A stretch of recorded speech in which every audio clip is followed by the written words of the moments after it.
Fala pessoal, boa tarde, bem-vindos a mais uma assessoria live. Me chamo Pedro Zupiroli, sou um dos responsáveis pela área de assessoria exclusiva aqui da XP.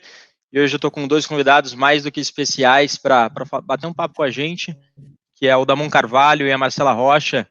Eles são da Claritas, né? A Marcela é economista-chefe da Claritas e o Damon Carvalho é o gestor macro. A ideia aqui é muito mais passar um pouco sobre o cenário e falar o que deu muito certo na visão da Claritas, na visão do Damon em março e o que eles têm enxergado para os próximos meses. Pessoal, se vocês quiserem se apresentar, fiquem totalmente à vontade.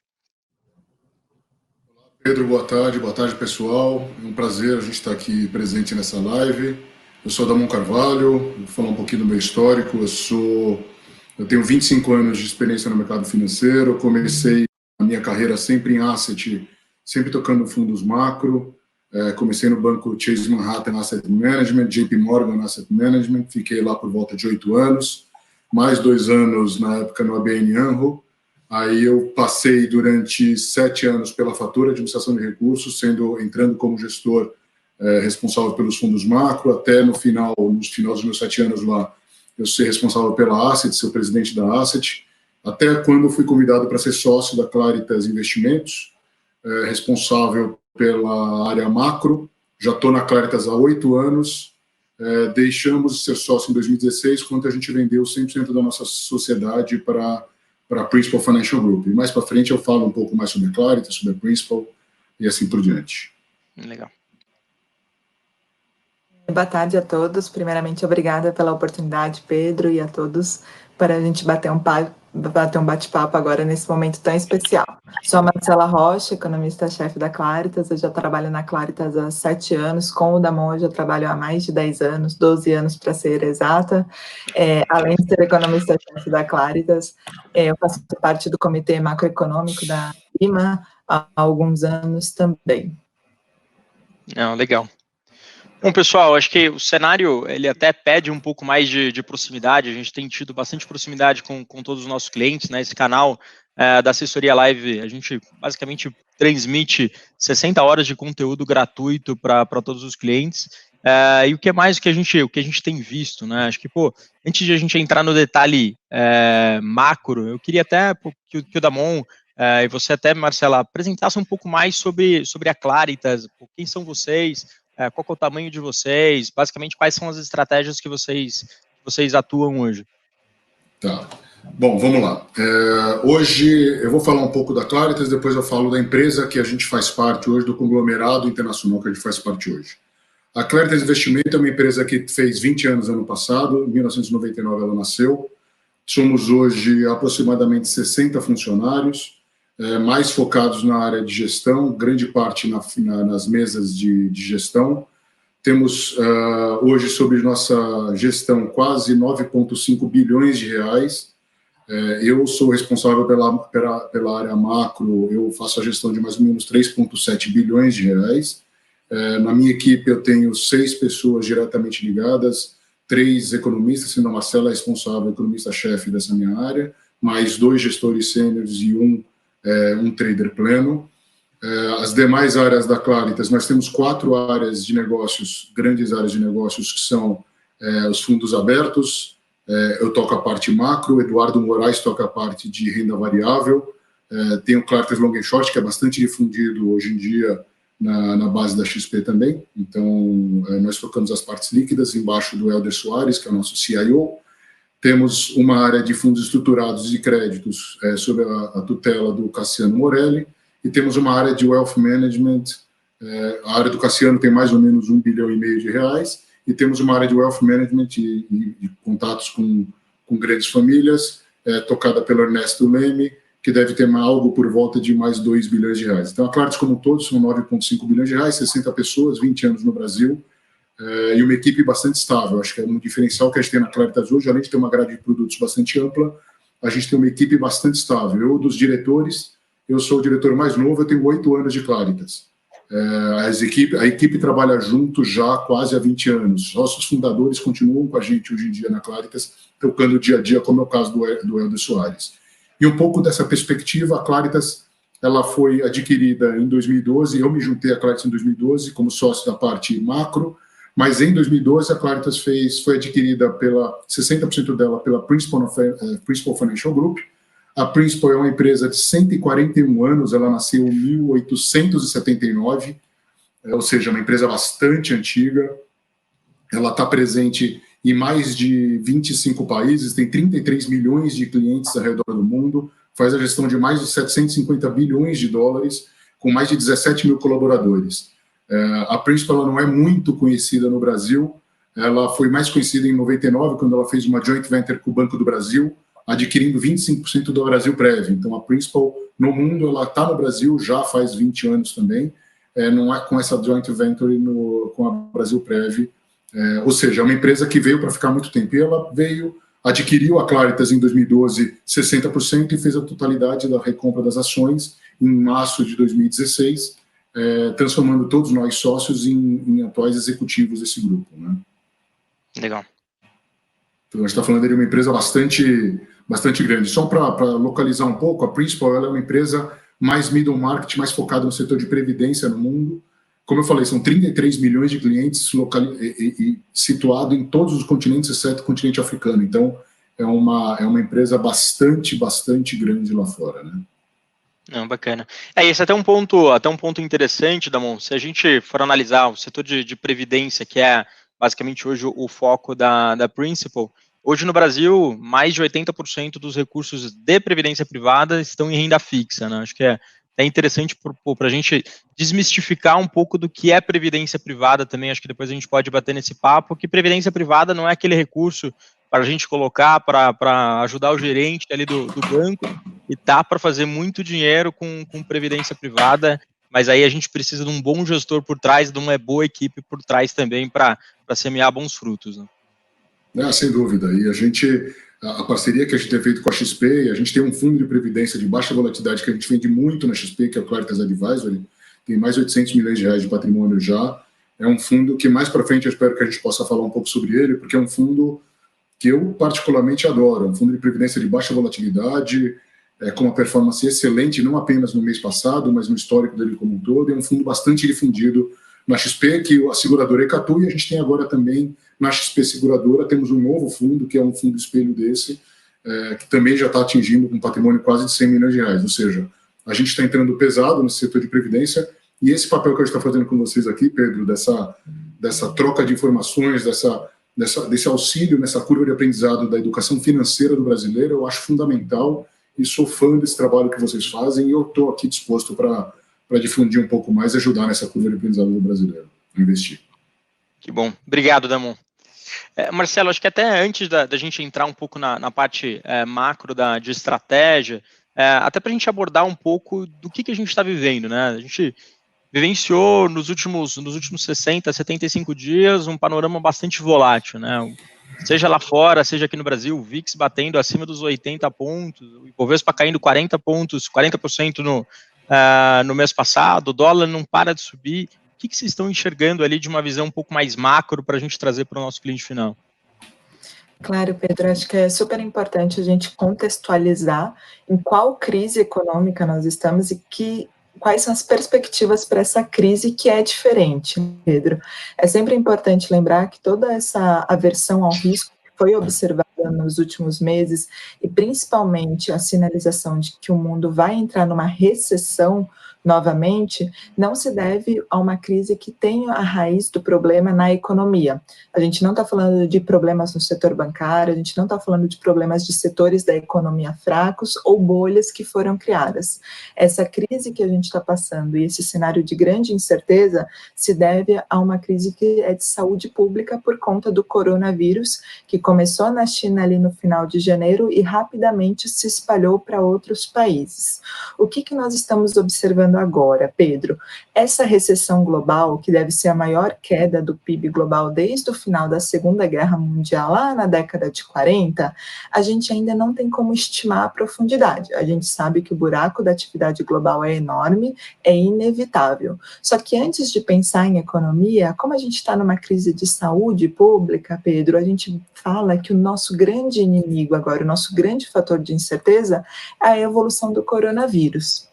E o coronavírus, a gente tem observado diariamente lá na Claritas como ele tem evoluído nos países e, principalmente, se as medidas que os governos e que a OMS está recomendando para serem tomadas estão surtindo efeito.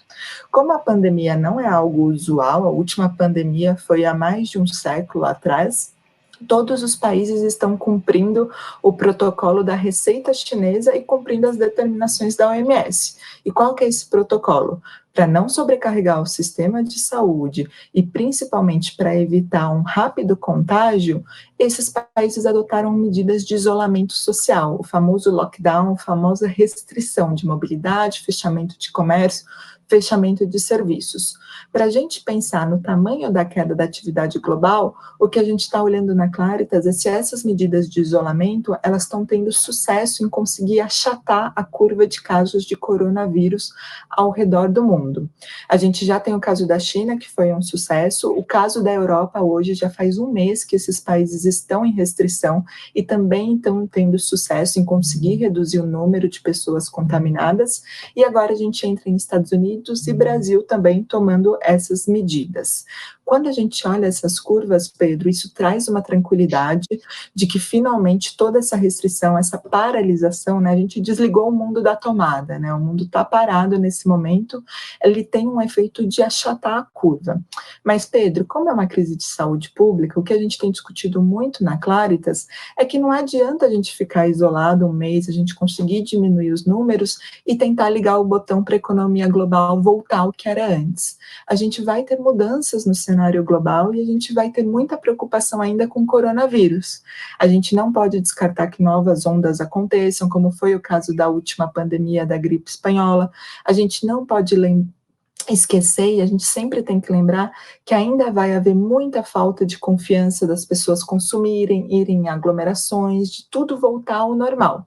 Então, quando a gente olha esse cenário, a gente está no meio do furacão, a gente está no primeiro estágio dessa crise da pandemia, que é tentar evitar um sobrecarregamento do sistema de saúde global, todos os países não terem problemas de leitos, não terem problemas de muitas pessoas internadas nesse momento, mas passando esse choque, passando esse isolamento rígido, nós ainda precisaremos conviver com o coronavírus se nenhuma solução médica nesse momento for encontrada. Uma vacina é muito difícil, a gente acompanha como estão evoluindo os tratamentos com remédios, com substâncias para saber se são efetivas para o coronavírus, mas enquanto não tiver esses tratamentos ou uma vacina, a gente vai lidar com um cenário global ainda muito incerto, um cenário global que vai precisar aprender com o coronavírus, conviver, e principalmente que vai demorar para conseguir retomar toda aquela velocidade de crescimento que a gente vinha observando anteriormente.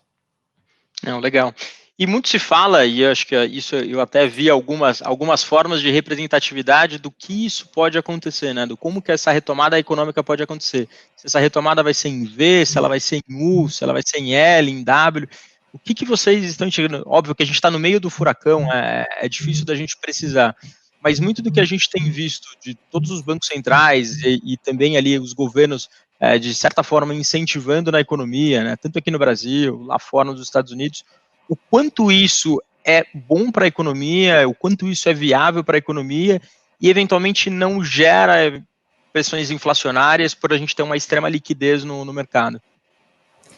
Esse é o ponto, Pedro, do cenário que nos traz mais tranquilidade e otimismo. Porque enquanto a gente está lidando com uma crise de saúde, que não é a nossa especialidade, não é na raiz econômica para ter uma solução econômica, o que a gente viu foi uma coordenação muito rápida de bancos centrais e de governos anunciando medidas de estímulo para lidar com esse momento de extrema gravidade. Quando a gente olha nesse período de março somente, em um mês, nós tivemos anúncios de quedas da taxa de juros em mais de 20 países, quedas fortes levando a patamares extremamente baixos.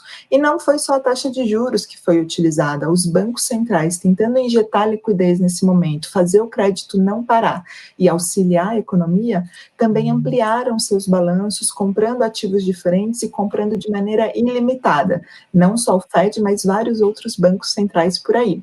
Só que a questão da política monetária, a gente sabe que é super importante, mas devido à gravidade da crise, devido ao risco de um desemprego aumentar muito, e principalmente para evitar que tenha quebradeira de empresas e haja saúde financeira para a retomada, a gente viu o uso da política fiscal de uma forma muito robusta. Mais de 25 países já anunciaram pacotes de estímulo fiscal. Quando a gente olha os países individualmente, os destaques são Estados Unidos, que já anunciou 2 tri de estímulo, 10% do PIB, a China já anunciou mais de 2%, até a Alemanha, que era mais cética, já injetou dinheiro também para evitar uma queda maior da atividade global. Juntando todas essas medidas, a gente já está falando de uma injeção de estímulo fiscal de 3% do PIB global. Isso não é pouca coisa. Na crise de 2008, o estímulo fiscal naquele ano foi de 1,10 do PIB, e em 2009, o ano posterior, foi 1,40 do PIB. Somando aqueles 2 anos, a gente já tem muito mais estímulo fiscal hoje. Isso é importante por quê, Pedro? Exatamente pelo fator da gente entender como vai ser a forma dessa recuperação.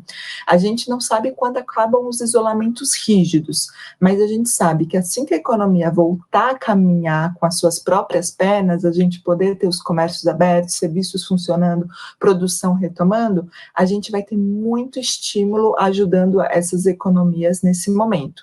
Isso nos dá muita convicção de que a economia global vai retomar o crescimento nos próximos trimestres. No entanto, a gente acha que para voltar para o patamar anterior à crise da pandemia, vai demorar alguns trimestres, Pedro. No nosso cenário, a gente só volta para o nível anterior do PIB global no meio do ano que vem. E por que dessa incerteza? Não é porque faltam estímulos, não é porque não tem disposição de algo ser feito. É porque o coronavírus vai ter que ser um fator que nós iremos ter que conviver com ele. Ele vai mudar os hábitos de consumo, ele vai levar as pessoas a fazerem uma poupança precacional, ainda assim haverá um desemprego estrutural um pouco maior do que antes da crise e ainda assim haverá empresas machucadas nesse cenário. Então deixa um resquício, deixa uma herança. Há uma atuação forte, mas isso é insuficiente para a gente voltar ao patamar anterior de forma rápida. A gente deve voltar só para o meio do ano que vem. Legal. De curto prazo, com relação principalmente à política monetária que a gente tem visto do Copom, vocês têm mais ou menos uma visão do quanto que a Selic pode vir a chegar no ano de 2020, até para trazer mais estímulos para a economia? Boa pergunta, Pedro, porque essa tem sido a discussão grande aqui no Brasil.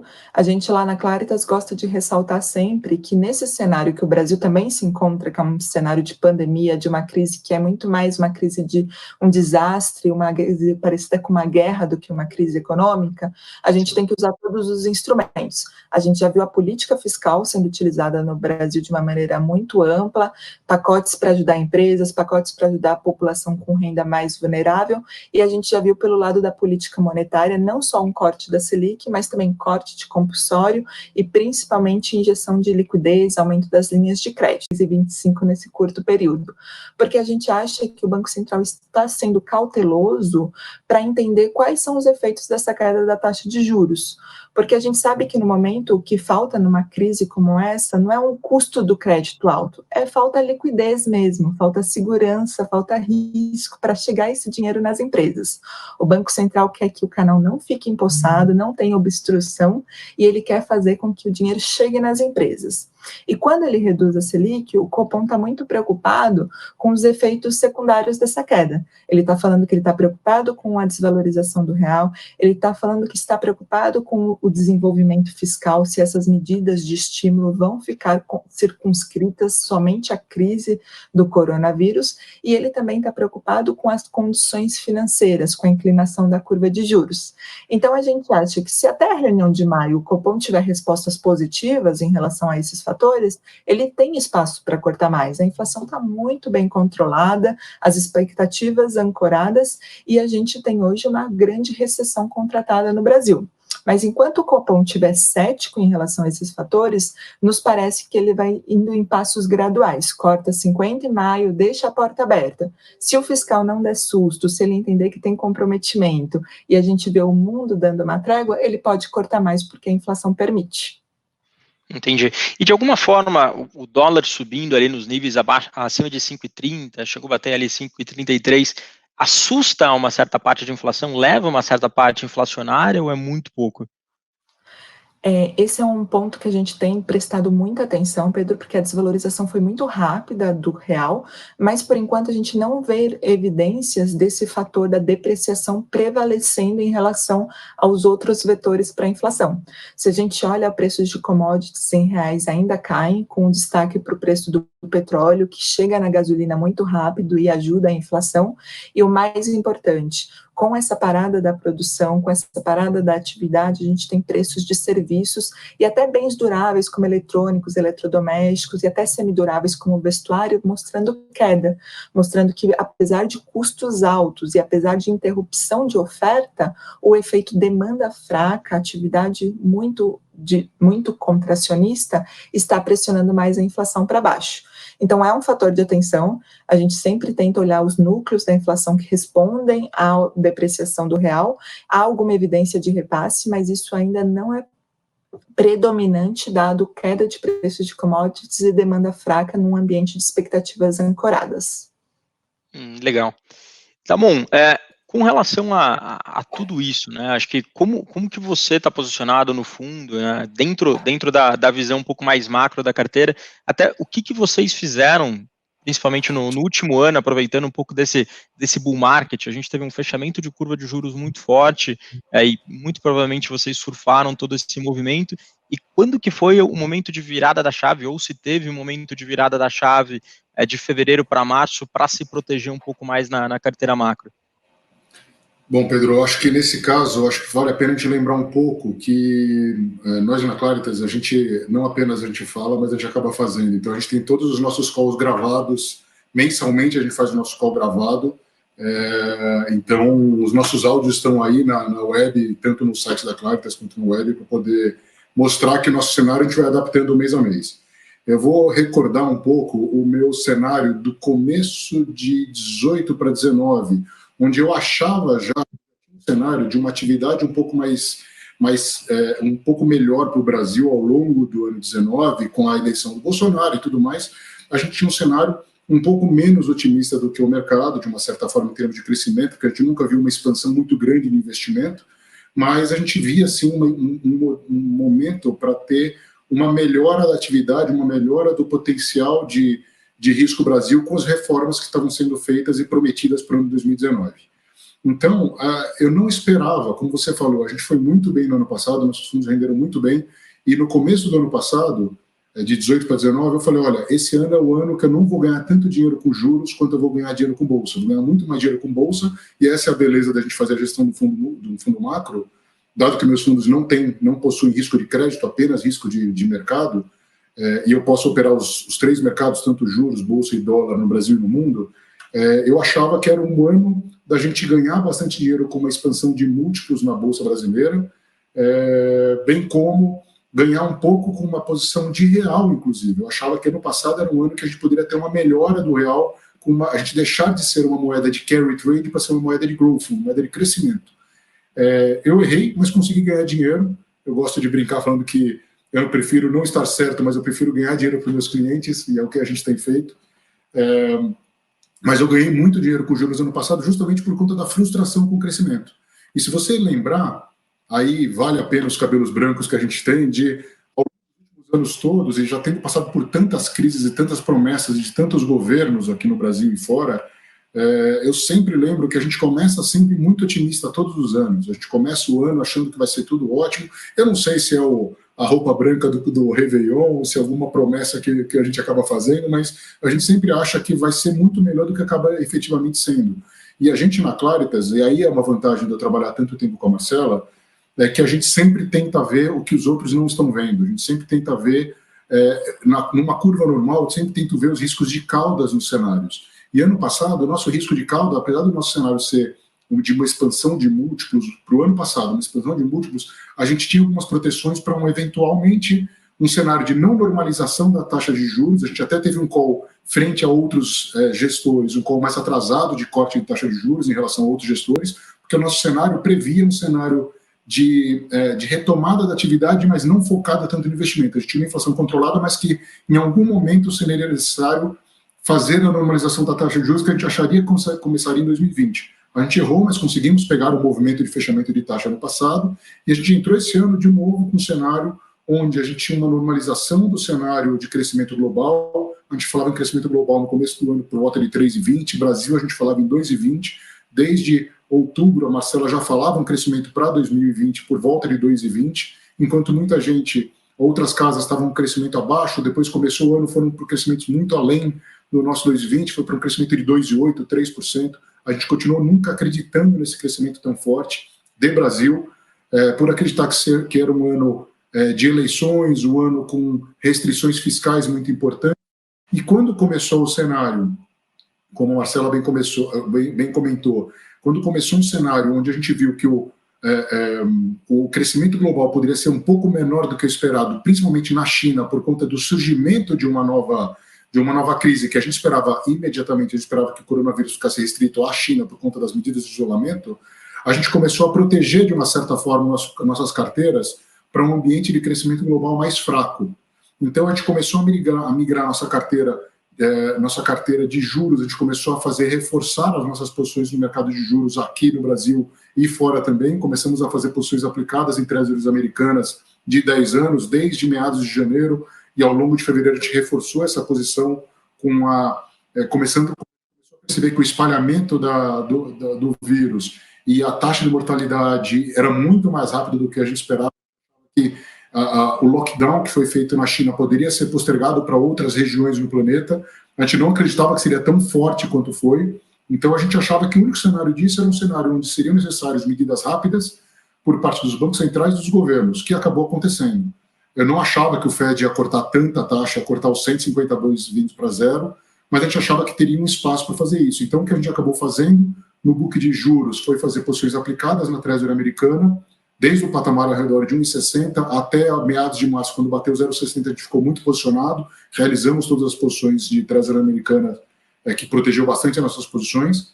No book de juros local, a gente acabou trocando as nossas posições de juros nominal e começamos a fazer posições em opções de juros para pegar o movimento da possibilidade de volta de corte de juros no Brasil, lembrando que antes dessa última reunião do Copom, a reunião anterior tinha sido muito rock já por parte do Banco Central, tentando sinalizar que o low for long seria o modus operandi do Banco Central desde então. Então a gente começou a falar, bom, se o crescimento global vai ser mais fraco, se as commodities vão ser mais fracas, e a gente está vendo uma desvalorização do real, como a Marcela falou, que com menor crescimento ainda para o Brasil, porque o pass-through é muito baixo, o impacto na inflação até certo ponto era limitado, porque um pass-through de 4,5% é bastante limitado, um choque de oferta de curto prazo, valeria a pena a gente voltar a apostar na possibilidade de um novo ciclo de corte de juros no Brasil. E aí, a gente trocou as nossas posições aplicadas em juros nominal por opções de juros, porque sempre quando a gente pensa numa posição, a gente sempre pensa não apenas no fundamento e no valuation do ativo, mas a gente pensa na posição técnica de todos os ativos. E a posição técnica do mercado financeiro ao longo do mês de janeiro, fevereiro e um pouco de março, era uma posição técnica muito ruim no mercado de juros. Tinha muita gente muito aplicado e ainda na dúvida se o dólar ia impactar ou não a precificação do valuation dos ativos de juros. Então a gente preferiu trocar as posições aplicadas, cash e nominal, por opções de juros, que a gente se beneficiaria tanto de um movimento direcional quanto da alta da volatilidade no próprio opção de juros. Acabou dando muito certo, a volatilidade multiplicou por 4 nas nossas opções. Conseguimos ainda pegar um movimento montamos as posições, o mercado veio para um call de corte, a gente conseguiu travar as posições, o mercado foi para aquele limite de máxima nos DIs ao longo de março, acho que na segunda semana de março o mercado explodiu pelo técnico, não pelo fundamento, mas pelo técnico, e ali a gente viu de novo um valuation muito atraente para voltar a ficar direcional aplicado. Então a gente destravou os nossos hedges, voltamos a ficar direcionado e apostando até hoje na continuidade desse corte de juros. Então, como a Marcela falou, a gente continua acreditando no corte de juros de 50 vezes na próxima reunião.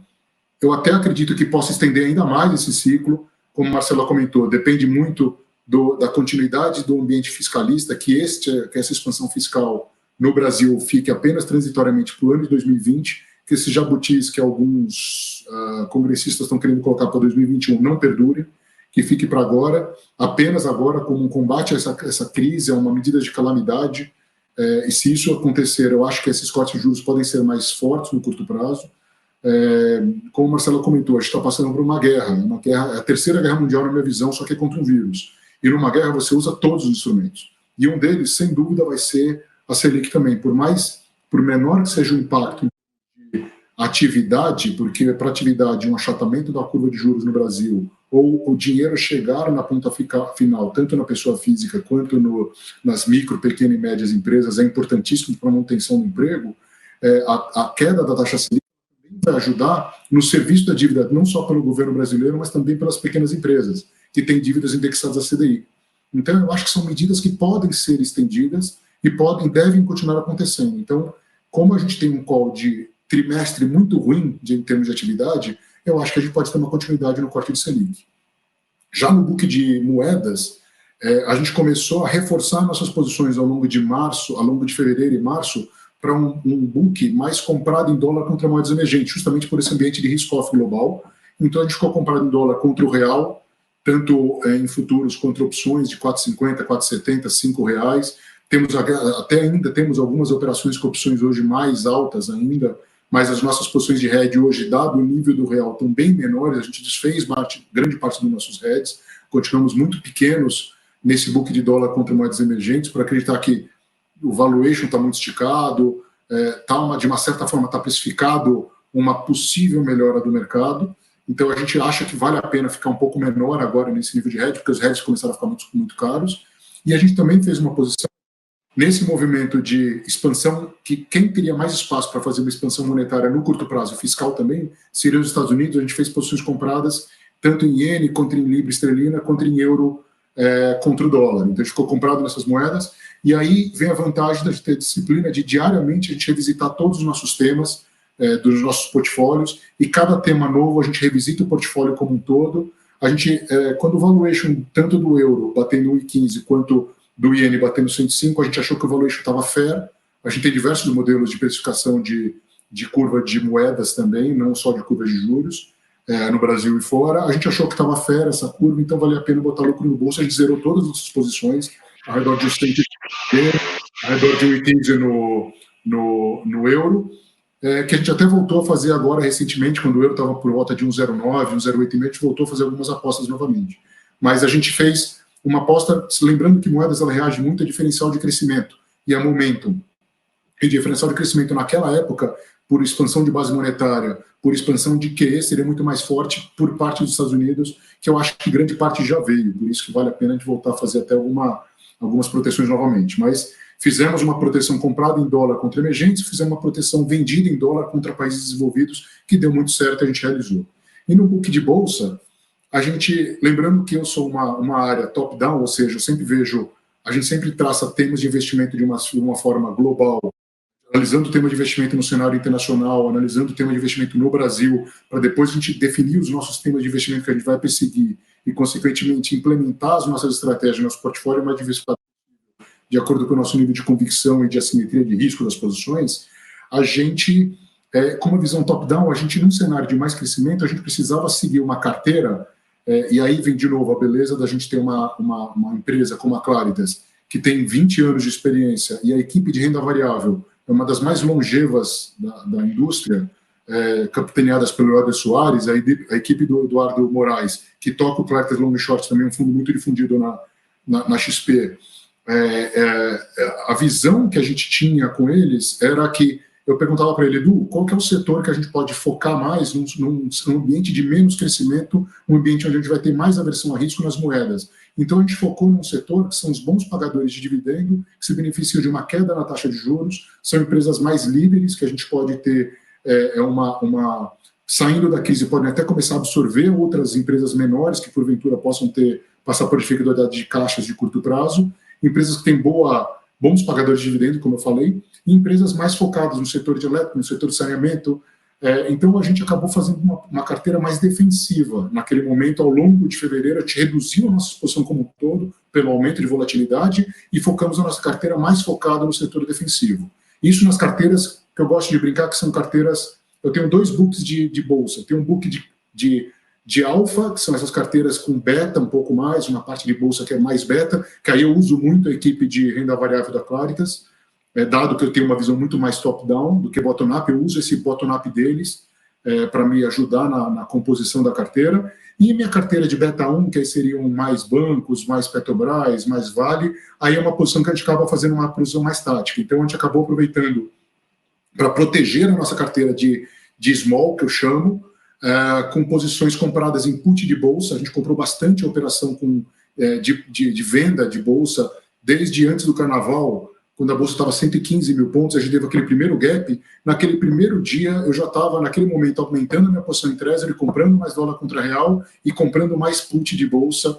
Comprei put de bolsa de 108 mil, de 102 mil, 100 mil, 92, 80, 70, 65 e 60 mil pontos. Fui comprando e rolando, porque eu acho que uma experiência que eu tenho é sempre ficar, isso é uma disciplina que eu tenho em todos os meus fundos, nessa história toda, eu tenho sempre essa ideia de buscar o que o mercado não está vendo, e buscar assimetrias de hedges. E nos meus hedges eram não só fazer operações com opções nos books de moeda, não só fazer posições aplicadas em treasuries americanas, mas comprar opções de bolsa que pudessem pegar esse técnico ruim do mercado. Lembra que eu falei que a gente sempre pensa em fundamento, técnico e valuation. O fundamento da Bolsa Brasileira sempre foi de expansão de múltiplos, e eu continuo achando que está muito barata a nossa Bolsa Brasileira. A nossa Bolsa Brasileira, se você olhar múltiplos históricos, desde 94, ao longo dos últimos 10 anos, a nossa Bolsa Brasileira hoje, atualmente, está descontada na ordem de 25% para esses múltiplos de PI. Então, a nossa Bolsa, por valuation, ela está muito barata. Só que ela não tem hoje, na minha visão, o valuation é um dos itens que eu olho para poder fazer uma alocação. O fundamento ainda, com essa volatilidade de curto prazo, não me permite fazer uma alocação agressiva comprada em Bolsa, porque eu ainda penso no melhor Sharpe entregado para o cliente, ou seja, a melhor relação risco-retorno para a cota dele. Eu não quero que o cliente escolha a cota que vai entrar no meu fundo. Eu quero que ele saiba que, se o cliente fizer uma alocação nos meus fundos, seja um fundo de baixa volatilidade, de média ou de alta volatilidade, ele sabe que a gestão está sendo feita de uma forma com muita disciplina, muito criteriosa na escolha dos ativos e olhando o horizonte de médio e de longo prazo, de curto, de médio e longo prazo. Hoje, quanto maior a volatilidade do cenário, quanto maior essas dúvidas que a gente tem, como a Marcela falou, do tempo de lockdown, o tamanho da queda da atividade ao longo do segundo trimestre, que vai ser nosso pico, como você falou, se a nossa recuperação vai ser em V ou em U, a gente está mais num cenário de recuperação em U ao longo do último trimestre desse ano, começo do ano que vem. Eu ainda acho que depende muito do achatamento das curvas de expansão de virologia nos Estados Unidos e também da queda da taxa de mortalidade. Então, tem diversos IFs aí, diversos Cs ainda, que não me permitem ver um fundamento muito claro para eu fazer uma alocação de mais médio prazo. Então, meu horizonte de investimento ainda está muito curto. Eu estou vivendo um dia após o outro. Com essa volatilidade ainda muito alta, eu acho que a volatilidade caindo, a gente vai estendendo um pouco esse horizonte de investimento. O valuation está muito atraente, mas o técnico ainda não me permite fazer uma alocação de longo prazo. Então, eu continuo com carteiras ainda protegidas, com carteiras ainda defensivas nesse momento, aproveitando pequenos momentos de melhora para colocar um pouco de alfa na carteira, colocar um pouco de retorno, pegar pequenos movimentos e defender essa cota que a gente acabou fazendo tão bem ao longo dos últimos meses, né? Meses e anos aí. Sim, não, legal. E até falando especificamente agora da mão do fundo de previdência que a gente distribui, né? A gente tem tanto pela XP Seguradora quanto pela Icatu. Pela XP Seguradora, a partir de R$5.000, o cliente ele já consegue ser cotista da Claritas, né? Como você mesmo disse, é um fundo de mais baixa volatilidade. Quais são os mandatos do fundo, né? O quanto que ele pode operar em bolsa? Obviamente, quando vocês veem um cenário de operar em bolsa, o quanto que ele opera em juros, o quanto que ele opera em câmbio, como que vocês montam essa carteira? Se você me permite, Pedro, eu vou passar um pouco pela grade de produtos que eu tenho, que a gente distribui na XP como um todo, e eu vou passar, aí eu falo mais ou menos a grade de produtos, falo um pouco da rentabilidade, como é que eles estão até agora, e aí eu entro especificamente no de previdência, que eu acho que é um dos fundos mais difundidos. Mas ele nasceu, na verdade, de outro produto, que é o Claritas Institucional, que também é difundido na base de produtos da XP. Quando a gente faz uma alocação de risco, a gente faz a alocação de risco matricial para todas as carteiras. A gente tem uma grade de produtos na área macro, novamente, uma grade de produtos bastante completa. Fundos de baixa volatilidade, como o Claritas Institucional, que é um fundo mais utilizado para caixa, um fundo que tem uma liquidez diária de 0D1, com aplicações bastante baixas, tem um patrimônio de quase R$800 milhões hoje, é um dos fundos mais antigos também na XP e bastante bem difundidos. No mês passado, o Claritas Institucional ele acabou rendendo 1% de retorno, acabou dando quase 300 do CDI no mês passado, e no ano ele está 162 do CDI, com 1,65 na virada do mês. É um fundo que busca mais ou menos CDI mais 1, com uma volatilidade próxima a 1,5, então está buscando um Sharpe bastante agressivo. E, de novo, se você olhar o nosso histórico de retorno, a Claritas e os meus fundos, elas têm uma característica, por conta dessa disciplina de montagem de portfólio, sempre revisitar os portfólios, de ter um Sharpe, ou seja, um risco, um retorno excedente em relação à volatilidade que eu agrego, muito positivo. Então, no evento de Joesley, em 2017, a gente teve um retorno bastante positivo também naquele mês. Na eleição do Trump, também tivemos um retorno bastante positivo. Então, a gente consegue se diferenciar muito da indústria, conseguindo proteger em momentos de piora, em momentos de nervosismo do mercado. Então, o nosso Claritas institucional acabou rendendo muito bem no mês passado, e dele derivou justamente o nosso Claritas Advisor, tanto no Icatu, que tem quase 800 milhões, quanto o fundo agora na XP Seguradora, que tem quase 100 milhões de reais, que são fundos que eles rodam mais ou menos uma vez e meia a volatilidade do Claritas institucional. Então, o fundo do Advisor é um fundo que eu sou fã, porque é um fundo de previdência que eu tenho falado mais de 2 anos, desde a época do nascimento desse fundo, em todas as reuniões presenciais que eu tive na XP, rodando todos os escritórios também de agentes autônomos. É um fundo que tem objetiva uma volatilidade ao redor de 1,5%, 2% ao ano, com alfa mais ou menos próximo a esses seus 1,5%, 2% ao ano também. É um fundo de baixa volatilidade de risco, que acaba sendo um fundo que eu acredito que toda a carteira de previdência deveria ter, porque, novamente agora no mês de março, esse fundo, por exemplo, ele acabou rendendo 1,81 no mês de março, ele rendeu 530% do CDI, no ano ele está 2,45 acumulado positivo, 245% do CDI. É um fundo que ele gera um alfa no longo prazo em relação ao CDI, mas em momentos de crise, como que a gente teve, e aí, de novo, os cabelos brancos da barba me falam que a gente mora no Brasil, a gente sempre tem momentos de volatilidade, é um produto que, quando o mercado fica muito nervoso, esse produto ele sustenta a rentabilidade dos clientes, ele sustenta a rentabilidade da carteira dos clientes e faz com que os agentes autônomos, as pessoas que conversam com os clientes finais, falem, olha, essas carteiras de mais high alpha, essas carteiras de mais risco que tem 50%, 60% em bolsa, performaram pior neste momento, mas eu tenho uma carteira aqui, na minha carteira de previdência, que absorveu esse choque e conseguiu segurar a rentabilidade das carteiras de clientes, olhando a carteira de previdência, olhando no longo prazo. Então, um fundo que eu sou fãzaço. Eu acho que toda a carteira de previdência no Brasil deveria ter para segurar a rentabilidade e até ajudar no discurso das pessoas e nessa aprendizagem que vocês também fazem, desse salto de alocação de risco. Não adianta o cara sair de um fundo de previdência antigo, daqueles nos grandes bancos de varejo, para um risco com 50% em bolsa logo de cara, porque dá uma pancada na bolsa como teve agora, ele se assusta e quer resgatar. E é nesse momento de crise que a gente gera as oportunidades de aumentar as alocações de risco olhando uma previdência no médio e longo prazo. Isso faz parte da curva de aprendizado do brasileiro. Então, esse salto de um fundo num banco de varejo para um fundo numa casa específica de gestão ativa, como é a Claritas há tanto tempo, com pessoas tão experientes, eu acho que permite a gente subir esse degrau de risco num fundo um pouco mais agressivo, que entrega um alfa bom ao longo do tempo. Então, este é o papel do Claritas Advisor, que tem essa figura e tem feito todas as posições de hedge que eu acabei comentando. Acima deles, a gente tem o nosso fundo de Claritas, a gente tem o nosso fundo de média volatilidade, que é o Claritas Hedge, também difundido na base da XP, também disponível para vender na XP. É um fundo que busca uma volatilidade ao redor dos seus 4%. É um fundo que no mês passado acabou rendendo 1,86% do CDI, também está 230% do CDI acumulado no ano, teve um retorno bastante positivo. Já é um fundo que tem uma liquidez um pouco mais, ainda muito líquido, porque é D3, D4, ou seja, um fundo bastante líquido, só que é um fundo que já pode fazer umas características diferentes, já tem uma estrutura offshore para poder operar muito mais moedas e curvas de juros no mundo, já é um fundo que pode fazer mais day trade, já é um fundo que pode fazer um pouco mais de alavancagem, só que é um fundo que tem um retorno não apenas no ano de 2020, mas no ano de 2019, ele foi um fundo que acabou rendendo 165% do CDI líquido na sua cota.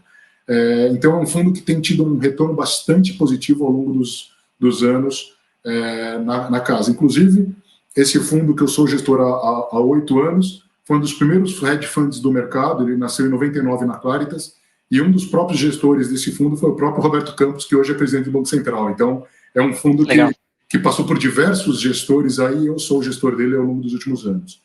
E o último fundo que eu gostaria de comentar é um fundo de mais alta volatilidade, que chama Claritas Total Return. Já é um fundo um pouco diferente, ele é um fundo que busca mais ou menos 8% de volatilidade. É um fundo que é tocado a 4 mãos, tanto por mim quanto pela área do Eduardo Moraes, na parte de renda variável. A gente tem posições alocadas a gente mistura um pouco, é um fundo que a gente fala que é um fundo com a cara da Claritas, porque ele mistura a parte long and short do Claritas long and short, tão difundido na base da XP também, nas partes mais líquidas, liquidez acima de 25 milhões de reais, mais ou menos 1/3 do risco do fundo vem da parte long and short, mais fundamentalista, e os outros 2/3 vêm da parte macro direcional que eu acabo fazendo, nos 3 mercados também, com 2 vezes a volatilidade que a gente tem no Claritas Red. É um fundo que a gente também tem alguns instrumentos quantitativos de long and short que são utilizados para dar o timing e diversificar o portfólio como um todo, com mais ou menos 10% do risco do fundo, que ajudou muito bem ao longo do ano de 2020. Tem uma carteira quantitativa que está indo muito bem lá com a gente, é um fundo long and short quantitativo que está indo muito bem na Claritas, e a gente utiliza esse fundo.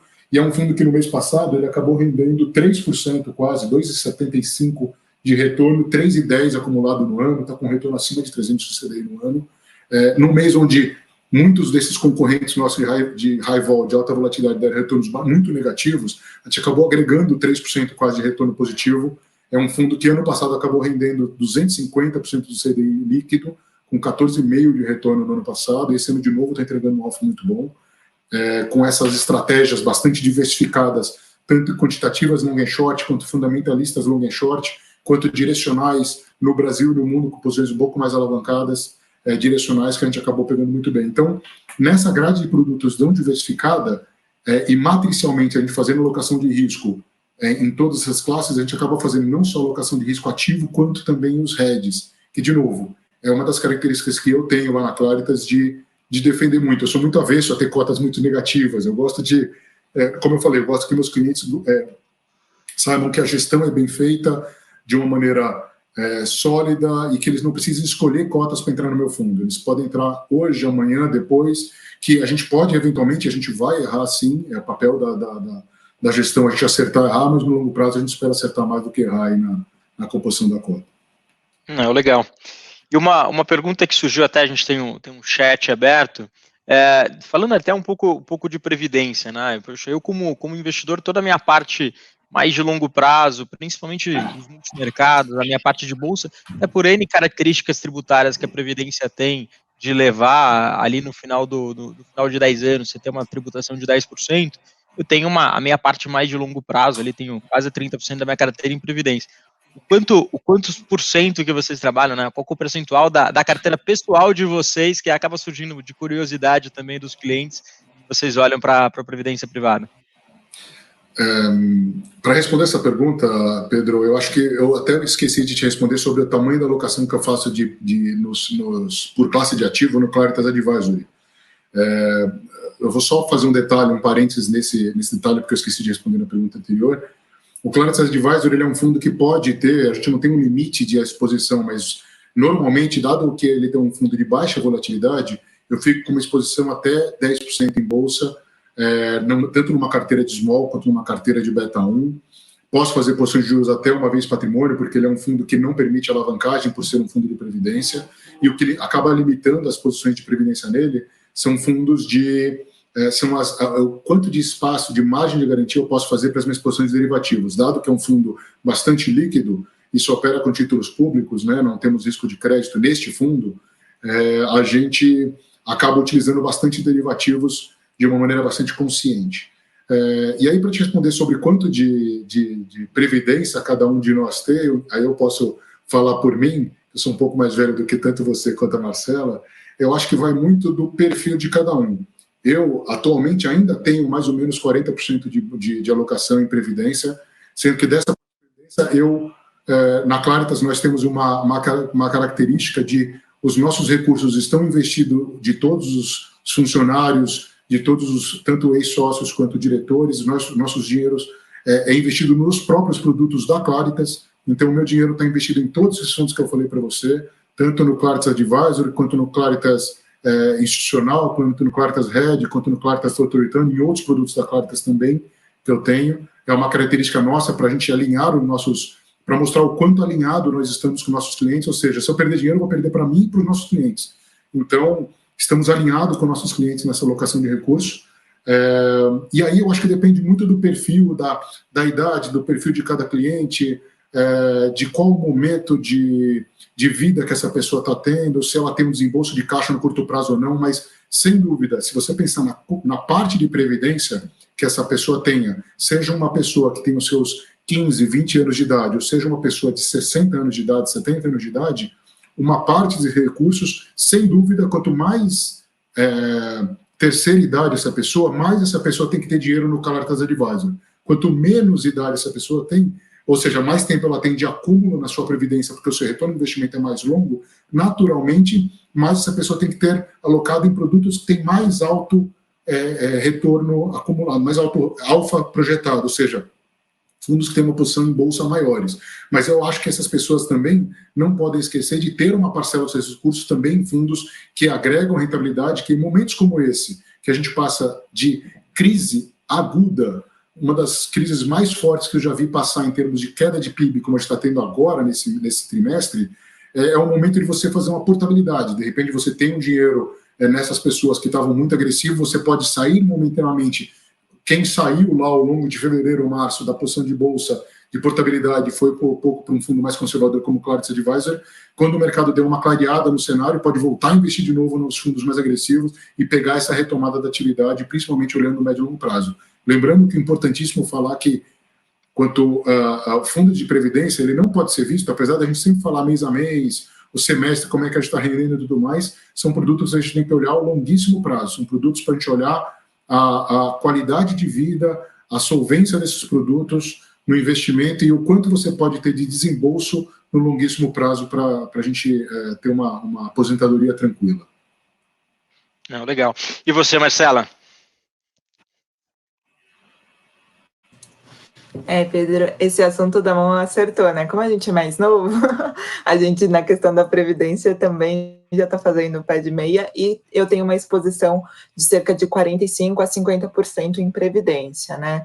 Eu sempre gosto de lembrar um ponto que o Damon falou, para as pessoas, quando pensarem em previdência, não acharem que é uma obrigação todo mês fazer aquele depósito, mas quando sobrar, não tiver no seu horizonte de planejamento nenhuma despesa contratada, ou tiver já uma poupança para quando surgir um imprevisto, é bom ir fazendo aportes. O ideal seria sempre ter um planejamento mensal, aquele depósito regular que você nem vai sentir falta. Mas caso não haja, é sempre importante fazer esses aportes, né? E assim foi feito durante a minha vida. Por eu ser mais nova, a gente tem menos visibilidade, os índices da nossa renda, a gente tem que desembolsar muito com investimentos novos, construir todo o nosso patrimônio, mas sempre que sobrava alguma coisa, eu fazia aportes em fundos da Previdência. Eu acho que é um veículo super com vantagens tributárias, é um veículo que a gente tem esse portfólio agora de fundos para todo tipo de risco, todo perfil de investimento, e eu busco dessa forma diversificar. Eu acho que todo mundo tem que ter essa parte em Previdência, não precisa ter essa obrigação, mas sempre fazendo aportes consistentemente, né? Legal. Pedro, desculpa, só para complementar, eu acho que é importante falar que como a gente tem essa grade de produtos tão ampla de previdência, tanto de baixa volatilidade quanto alta volatilidade, o fato de você ter 40%, 45% de previdência é um ponto, que você está pensando no planejamento financeiro, fiscal de longo prazo, com esses benefícios que você também comentou. Mas dentro desses 40%, você pode estar mais agressivo ou mais conservador. Aí você pode migrar essa carteira para, eu acho que as pessoas mais jovens acabam tendo os 40% mais alocado em fundos mais agressivos, com mais espaço para a bolsa e fazendo aportes mensais, como a Marcela falou, aumentando essas alocações visando a longo prazo. E pessoas com um pouco mais de idade começar a terem também os 40% de previdência. O ideal é que você tenha quanto mais de previdência melhor pelo planejamento fiscal, não sucessório apenas, mas o planejamento fiscal. Mas também em carteiras um pouco mais conservadoras, aí entra muito o Claritas Advisor como uma excelente alternativa. Legal. Pessoal, eu vou até espelhar na tela, acho que é até interessante eu pegar o último material de divulgação de vocês, já de março, com relação ao veículo mais longo, o Advisor, que é o veículo que a gente distribui pela Icatu, até para compartilhar com o pessoal. Basicamente, qual que é a rentabilidade do fundo, né, o que a gente enxerga. Acho que, pelo que eu estou vendo aqui, e principalmente, acho que esse é a principal riqueza que a gente tem que buscar, né, Damon? não é um movimento que a gente tem que subir mais do que todo mundo no bull market, mas se defender. O Claritas Advisor, ele tem talvez um dos melhores benefícios e um dos melhores históricos no quesito de proteção. Ele não fechou nenhum mês nunca com uma base negativa. Então, para aquele investidor, eu acho que esse é o grande ponto que você falou. Acho que aquele investidor que está saindo da renda fixa, está saindo dos investimentos dos grandes bancos, eventualmente está numa previdência que paga 1,5%, 2,5% de taxa de administração para fazer basicamente gestão de NTNB, gestão de LFT, não vai gerar valor, não vai gerar alfa no longo prazo.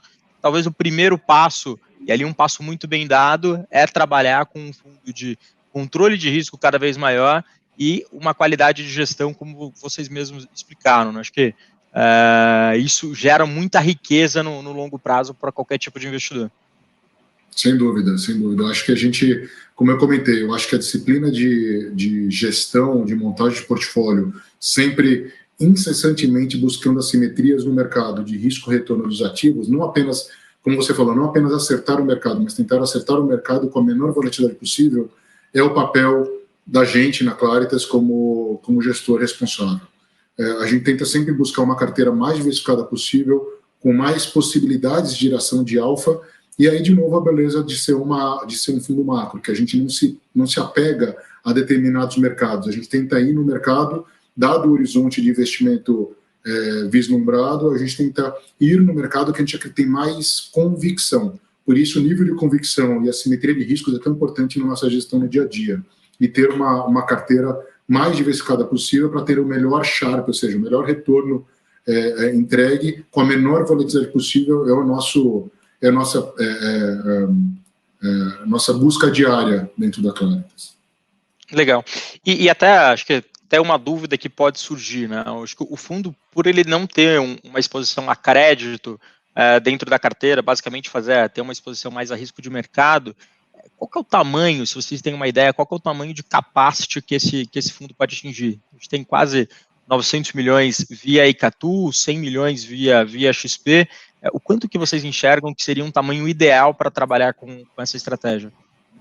Poxa, Pedro, eu vou te falar que numa reunião na Claritas, um dos diretores da XP, aliás, uma das reuniões na XP, um dos diretores de vocês, me fez essa mesma pergunta e eu falei para ele uma coisa que ele falou, olha, não fale nunca isso, porque é o tipo de coisa que a gente na XP, que tem um potencial de capilaridade, de investimento muito grande, a gente vai inundar o teu fundo de dinheiro. Mas eu não vejo um capacity muito apertado nesse fundo, justamente pelo fato dele lidar apenas com títulos públicos. São apenas títulos da dívida imobiliária nacional brasileira.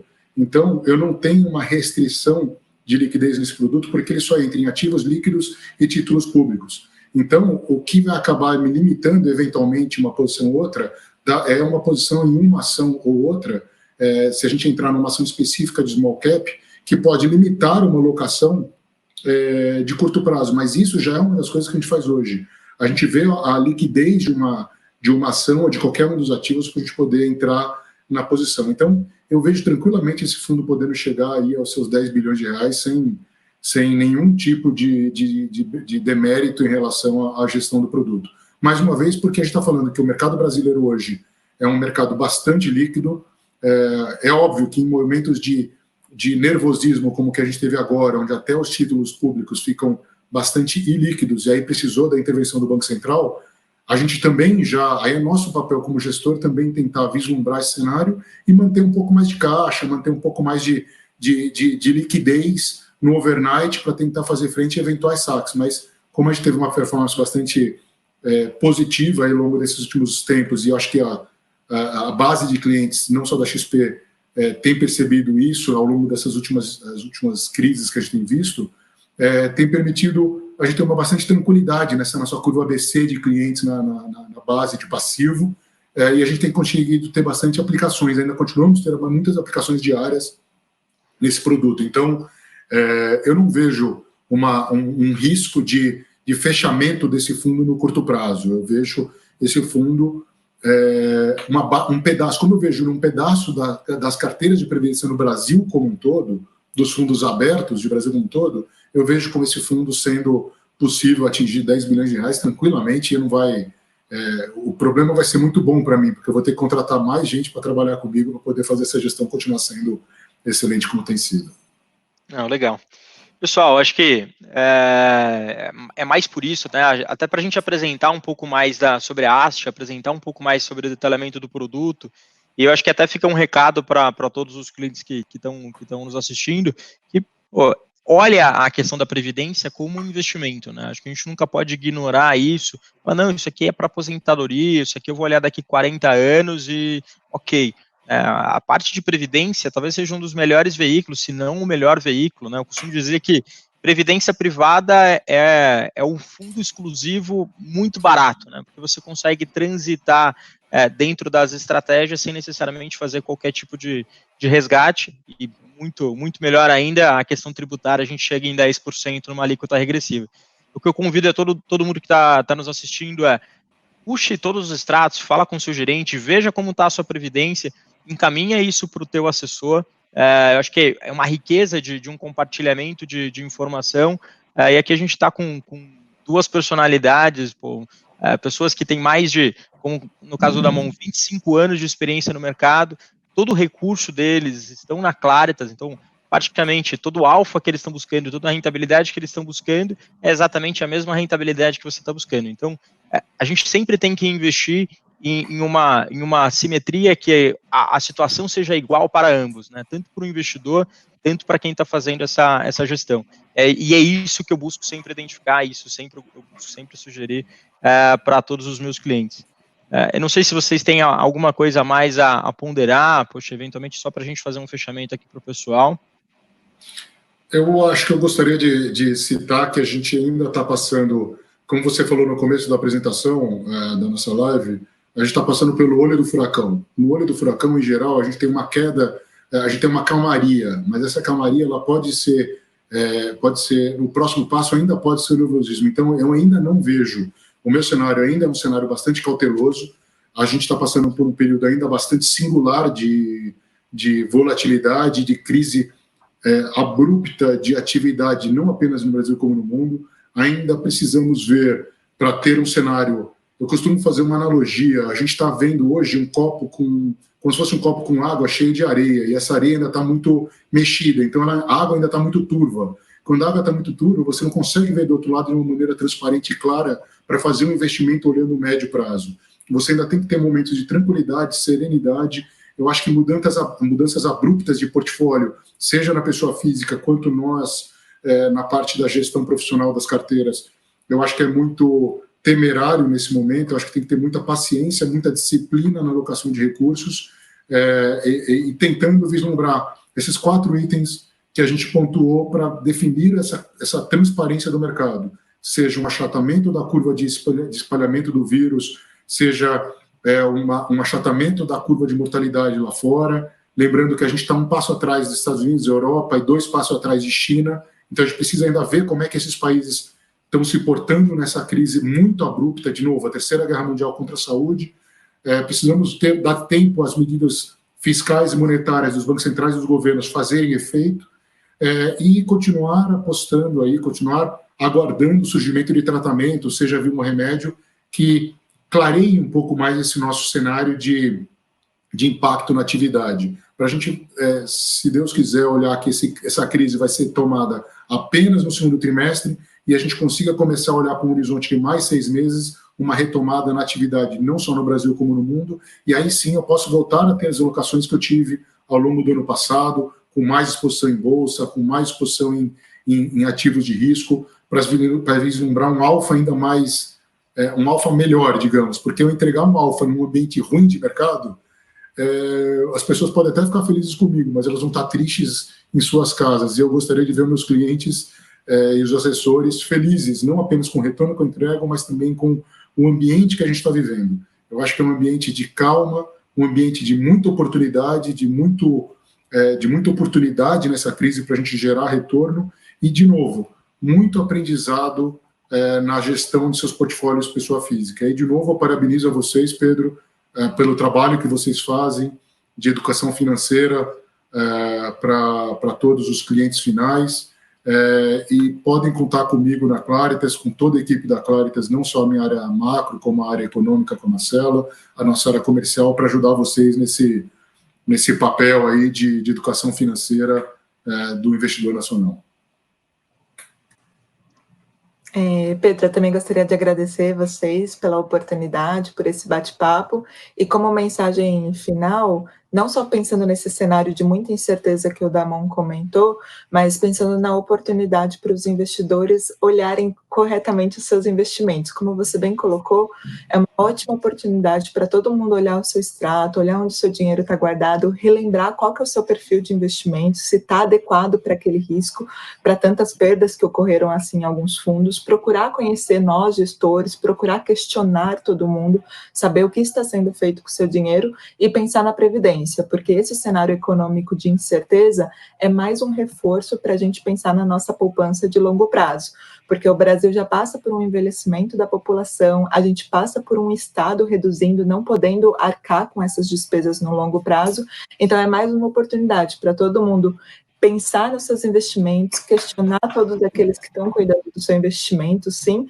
e pensar na sua previdência, porque o cenário é para a gente ter uma poupança e é para a gente pensar naquela poupança, como você falou, cuidando dela diariamente e não colocá-la debaixo do colchão e achar que ela está garantida, né?